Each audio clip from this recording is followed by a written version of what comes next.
That moment is still fresh in my mind. We just need the food. You may now depart. When no one else was up at 5 in the morning, it felt like a blow to the stomach. However, I had already started the preparations for today in the kitchen. I weighed and examined the tomatoes in my palm after they were recently brought from a nearby farm.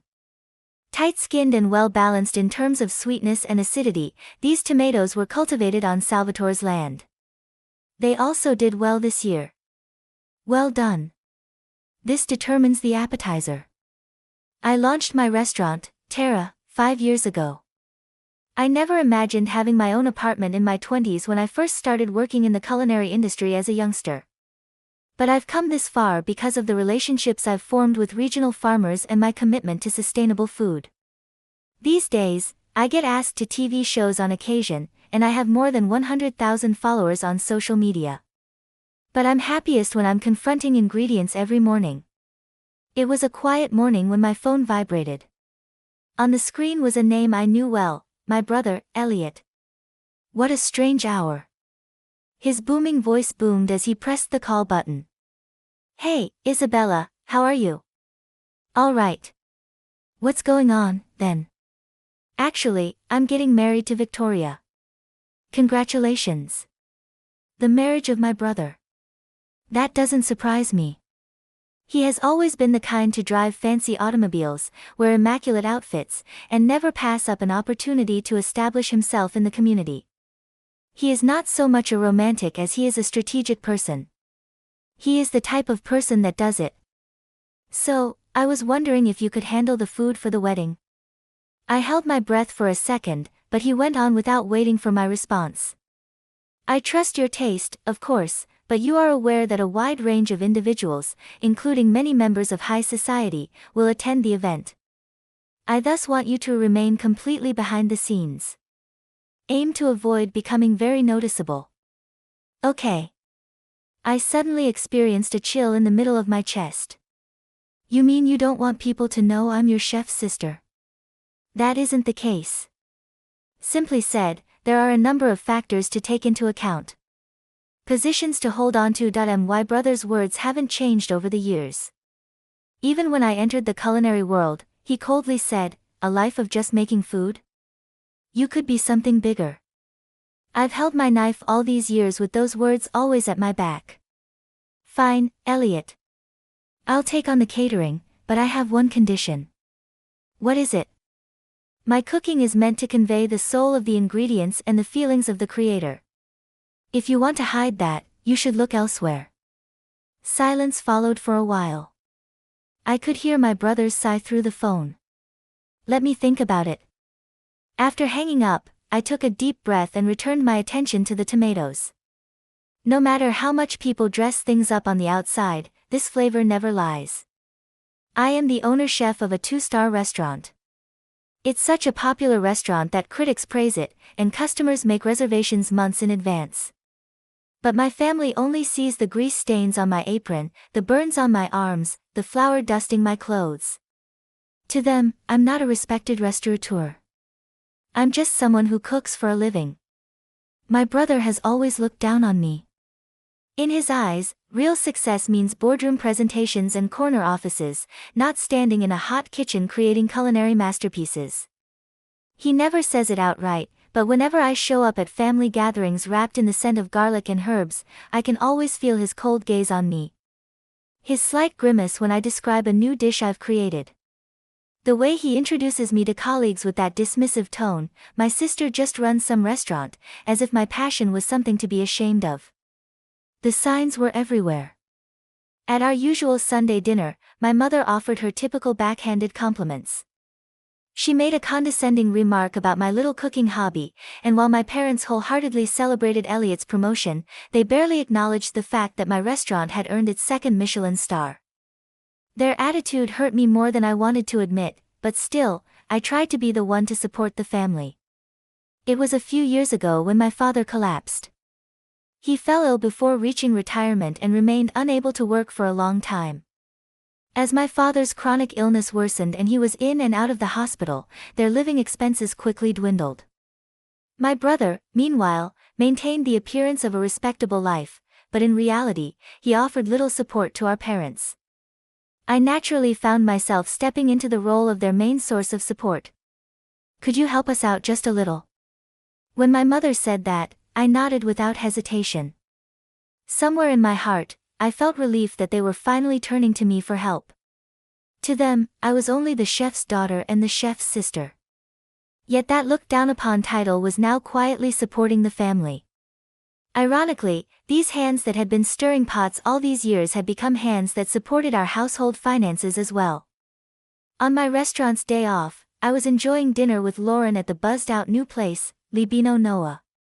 The interior is simple yet sophisticated, and the cuisine skillfully uses seasonal ingredients, clearly reflecting the owner's philosophy. After taking several photos of the dishes, Lauren quickly edited them and instantly uploaded them to her social media. "Look, already 3,000 likes.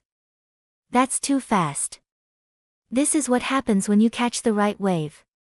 Nowadays, who shares the content is what matters most." Lauren is my childhood friend who single-handedly manages the PR for my restaurant.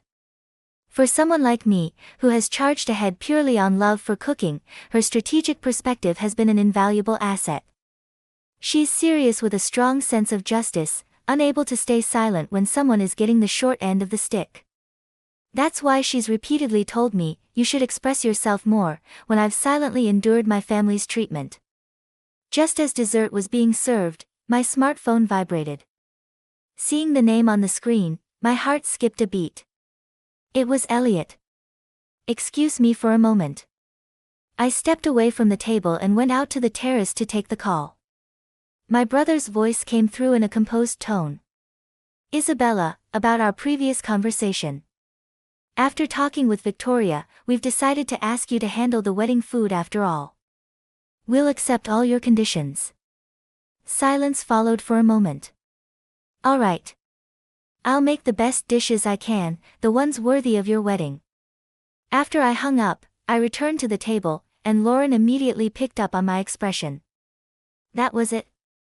It's decided?" "Yeah, it's happening. He agreed to all of my conditions." Lauren gave a sly smile. "Then just doing it isn't enough. We should document everything on social media. This could be a whole new chapter for Tara." And so, I decided to temporarily close the restaurant. For days before the wedding, my entire kitchen and floor team came together to begin preparations. All the ingredients came from trusted local producers. Each dish on the menu carried a story. For the appetizer, I created a chilled tomato salad using the cherry tomatoes my brother and I used to pick in our backyard as kids. The main dish was a rosemary lamb roast, his childhood favorite, the one he always begged our mother to make. I added my own techniques to the nostalgic flavor, turning memory into craft. While we were prepping in the kitchen, Lauren looked over at me as I placed rosemary on the lamb. "This is Elliot's favorite, isn't it?" she asked. "Yeah, he used to love this scent when he was little. Whenever he wanted Dad to praise him, he'd ask Mom to make this." "That's kind of a touching story," she said softly. "I don't know what he thinks about it now, but if some part of him still remembers, that's enough for me." For dessert, I chose the chocolate tart I had made on my own for the first time. I'd failed the baking time again and again, and Elliot used to tease me, saying it was too sweet. Now I've perfected it with bitter cacao and a touch of salted caramel for balance. Lauren handled everything: delivery, checklists for the venue, the kitchen's hour-by-hour schedule, team assignments. She organized it all. "Hey ISA, I got a great shot," she said during a short break, holding up her phone. It was a photo of the appetizer plates arranged on the table with my profile in the background, lit by natural light. "Can I post this one?" "Sure, just don't say too much about my brother." "I know, but can I share how you feel about making this? That part deserves to be told." I gave a small nod because that feeling, that quiet message in my food, was the only thing I really wanted to say. On the morning of the wedding, I stood in the kitchen before dawn, finishing the final preparations: the tomato salad for the appetizer, the lamb roast for the main course, the chocolate tart for dessert. Each dish came together as planned. Entrusting the final touches to my trusted sous chef and the team, I changed clothes and headed to the venue. In the depths of my heart, there was a faint flicker of hope. Today was a milestone for the family. Maybe just for today, I would be welcomed as a sister too. At the reception desk, I gave my name, and the staff looked slightly troubled. Isabella? I'm sorry, but I don't see your name on the guest list. In that instant, I felt something freeze inside me. I'm the one who prepared the food, but I was told I would also be attending the ceremony.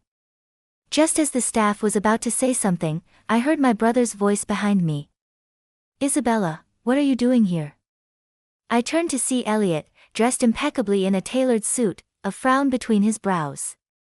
What do you mean? I finished the prep work, so I came to attend the wedding. If you've finished the cooking, then your job is done. All we need is the food. You can leave now. His words were like ice. Are you serious? There are important clients and people from high society here. Honestly, your presence would stand out, and that's a problem. So you're embarrassed because I'm the chef's sister? Elliot looked away in silence. That was his answer. Then why did you even ask me to cook? Your cooking is undeniably excellent, but here, appearances are everything. I stared at his face for a moment. There was no brotherly kindness, no trace of familiarity in his eyes, only cold calculation to protect his own status. I understand. Then I'll act accordingly. I fulfilled my responsibility as a chef, but I no longer need a seat at the family table. I turned my back to him and left the venue.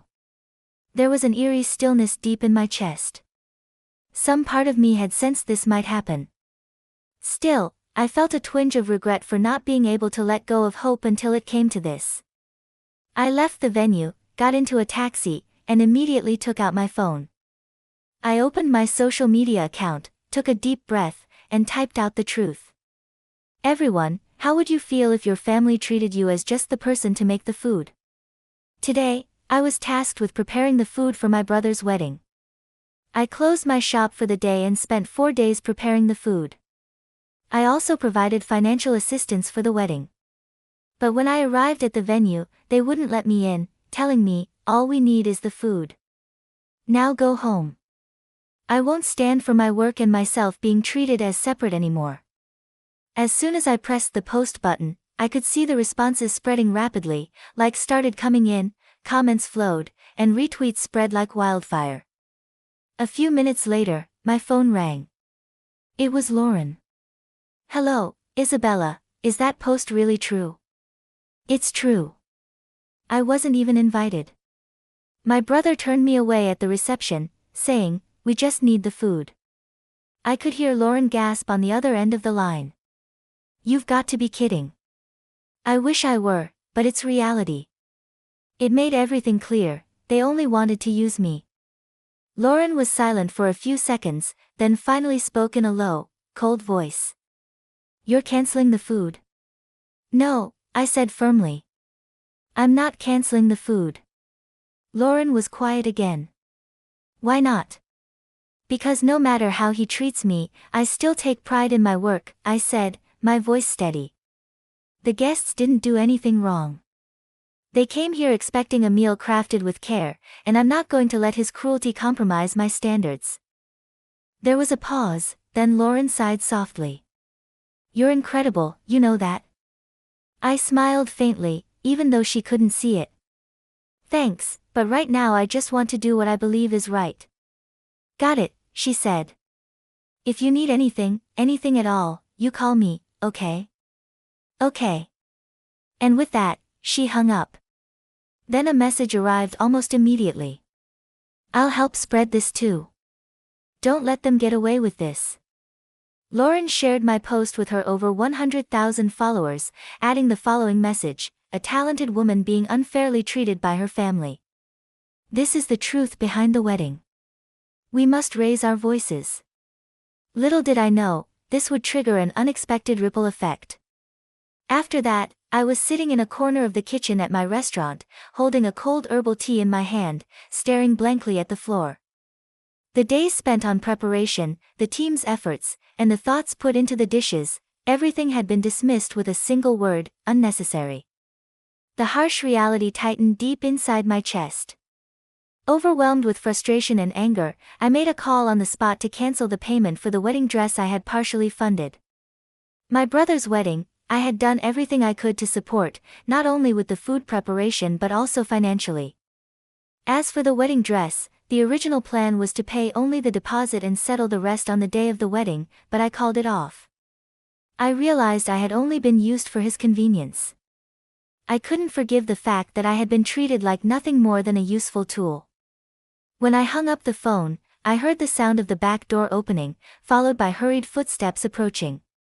I turned around to see Lauren and the staff returning from the venue. Everyone looked tired, but there was a hint of excitement among them. Daniel, the floor chief, opened his mouth energetically while carrying some items. "Hey, Isabella, you have to hear this." It was unbelievable. "Huh, what happened?" First, the bride started yelling in the dressing room because the dress hadn't arrived. Then the guests started leaving one by one. Apparently, some people who saw the posts on social media were really angry, saying this treatment is wrong. "Yeah, it was complete chaos," another staff member added. Elliot just went completely silent.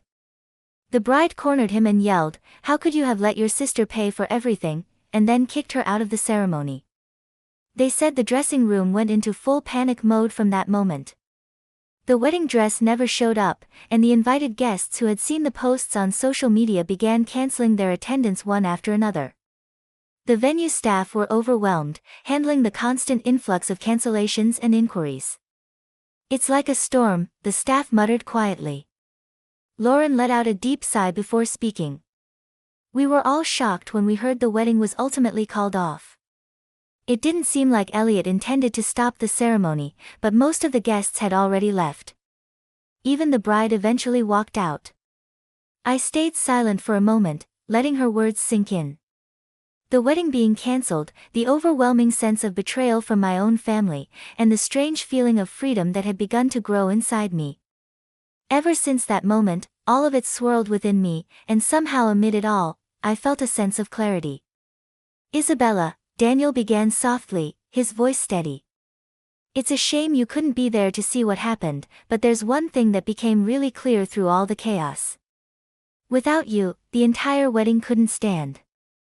No one could hold it together for Elliot, but your food, Isabella, your food had captured everyone's heart. That's what we all felt the most.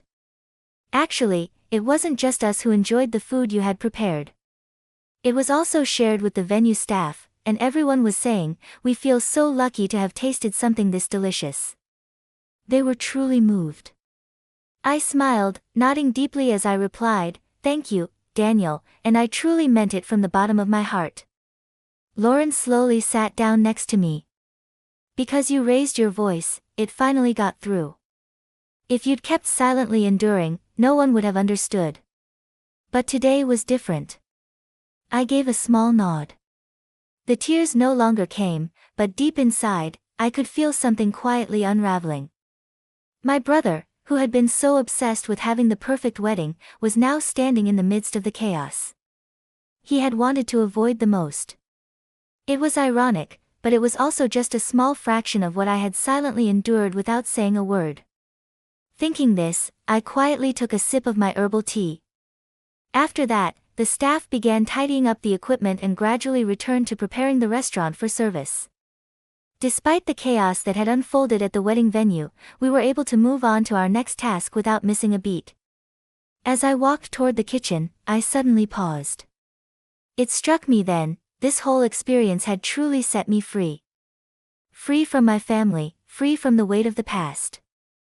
Now, I simply take pride in my work and keep moving forward, and in that, I realized that alone is enough. When I opened the kitchen door, the team was already back in motion, focused and hard at work. I stood there quietly for a moment, my eyes fixed on the dishes in front of me. This is my world. No matter how turbulent things become, this is where I belong. Continuing on the path I believe in, that is the most important thing to me. Now, the next day before starting preparations for lunch, my phone erupted. Elliot called. I ignored it. Second attempt, ignored. Then Mom. Then Dad. By closing time, my phone showed 12 missed calls blinking accusingly on the screen. Still, I kept ignoring it. The next morning, I woke to my phone practically screaming with panicked messages. Elliot, what the hell are you thinking? Pick up the phone. Did you cancel the dress payment? You've completely ruined the whole wedding. What are you trying to do? Mother, Isabella, I can't believe you do something like this just because you weren't allowed to attend the ceremony. Apologize to Elliot. Father, I thought you had more sense than this. I expected you to handle it quietly. Taking it public like that, that's simply not the right way. I stared at my phone, a bitter laugh slipping from my lips. Not a single apology. Not one, I'm sorry for hurting you. Only accusations. They were angry that I posted on social media, stopped the dress payment, and ruined the wedding. That one point, ruining the wedding, was all they cared about. No one cared to ask what I had felt standing there. No one even tried to see it. They were simply dumping all the inconvenient truth onto me. With trembling fingers, I called Elliot. He picked up before the first ring had even finished. Finally, what the hell were you thinking? His voice trembled with emotion as he shouted. Leaning against the kitchen counter, I felt strangely calm. Could you be more specific? I asked. Don't play dumb, he snapped. You ruined the entire wedding. Did I? I replied with deliberate ease. You posted weird stuff on social media. You canceled the dress payment. What are you trying to do? He shouted, his voice raw with anger. I smiled quietly. I simply stated the facts. Silence fell on the other end of the line. You deliberately brought me down and humiliated me, he finally said, his voice trembling. No, I corrected him firmly. This is the result of you trying to show off. What exactly do you think I did to you? You've been using my success for years. Even this time, you asked me to help fund your wedding without a hint of gratitude. You only asked for the food. And the moment my presence became inconvenient, you treated me with disdain and didn't even let me attend. What's the problem with that? A chef is just someone who shows up, cooks the food, and stays out of the way. He spat the words out like it was the most natural thing in the world. You're always like this, I replied coldly. That's exactly the problem. A heavy silence hung between us. Then his voice trembled. You abandoned your family. Do you even realize? You're not my family anymore, I said firmly. And then I hung up. But even after that, the accusatory messages from my brother and parents didn't stop. How could you do such a thing? Aren't you ashamed of hurting your own family? Their words made it sound as if I were the one who had destroyed everything. I blocked all contact from my brother and parents. It was the only reasonable choice to protect myself. From that day on, I severed ties with them and poured all of my passion into my restaurant. I spent my days in the kitchen, working alongside my staff to create new menu ideas. It was a busy life, but strangely, my heart felt lighter than ever. One afternoon, after I finished serving dessert during lunch, I went out to the dining area as I always did. I made my rounds, thanking each table for coming.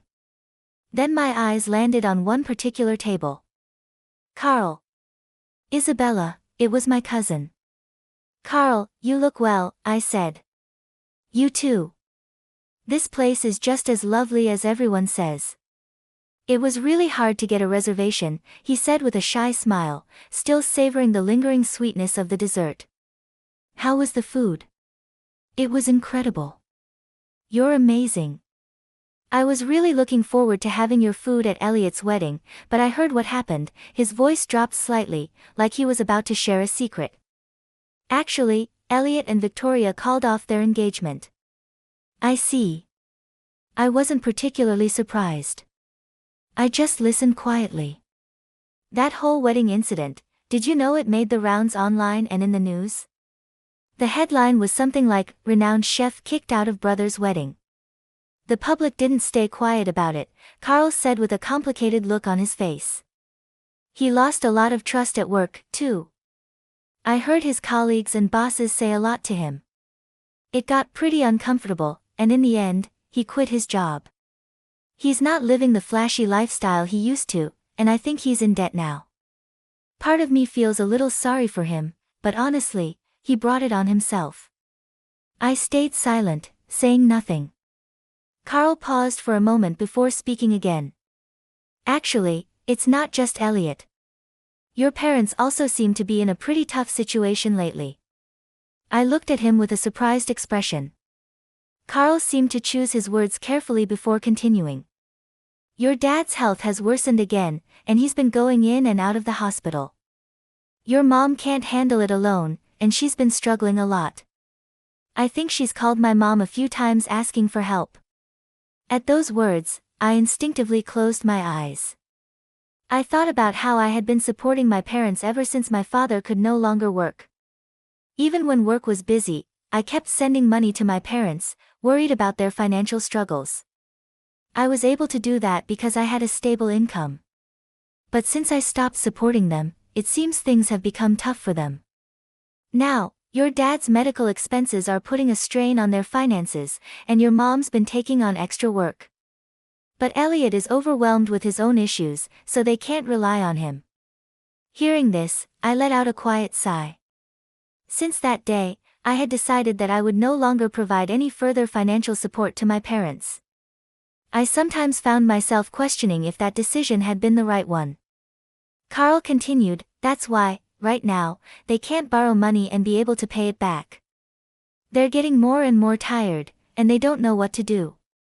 Deep within me, a tornado of nuanced emotions raged. A portion of me stayed composed as I considered all that I had given up, even though my heart hurt to know that my parents were having difficulties. I had ultimately made my own life decision. "You shouldn't be concerned about it, though."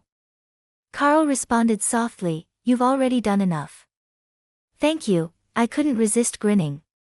Deep in my chest, though, there was still a persistent roughness.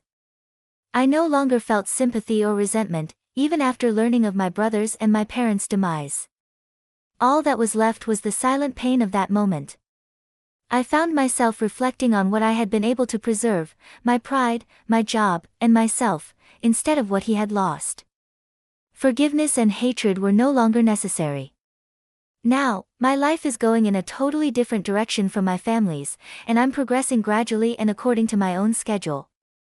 Reservations have consistently been completely booked, even months in advance, since my internet article was featured by the media and I gained widespread recognition. However, it wasn't only a fad. People started coming because they connected with my narrative and my enthusiasm in addition to the cuisine. Your tastes gave me solace. It was our special anniversary, and we wanted to come here. I'm always pleased of myself when I hear our guests say things like that. After putting in a lot of effort, my restaurant received its 3rd Michelin star. Instead of being confined to a family that doesn't love me, I now spend my days with individuals who genuinely care about and cherish me. People that love and believe in me are the ones I chose to live with. I want to express my sincere gratitude to the version of myself that had the guts to post that day. Even now, a new dish that represents the current me, someone who has conquered the past and is at last free, was created in the kitchen of my restaurant.